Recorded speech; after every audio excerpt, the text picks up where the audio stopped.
can't understand this God except as love. And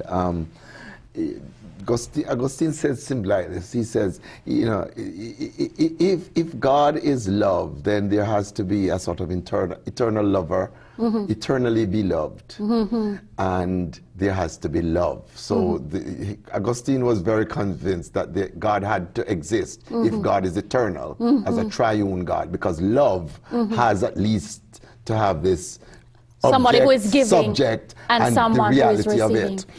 All right, next slide. That's a good point. It yes, goes into your next slide where it says, God is the eternal lover. We're the eternal beloved. That's right. And the notion that God loves us is really the highlight of our faith tradition, because God so loved the world that he gave his one and only. In other words, it sort of mentions, it sort of describes God going in the integrity of his own being in order to express his love, because God gave that which was belonging to himself in order to include us. Correct. So that God loves us is a very, very important. Not only that God is love in some abstract sense, but God loves us. That it includes us. It and is, sacrificed for us. I love that. And includes us. Next graphic. Yes. So the next one is, before God created the earth, what was he doing? That's that right. was a question. That's right. The Pope, when he came to Philadelphia and had that family time,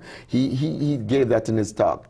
Pope Francis, of course, this charismatic guy, he said that the child asked him, you know, before God created, what was he doing? And Pope Francis said, you know, just after thinking, because he said he was a little stumped by the question.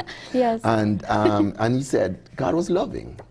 Because that is the very nature, the character of God is to love. Yes, and God, in the concept of God, there is no sort of dichotomy between being and doing. God is what God does. Absolutely, I love it.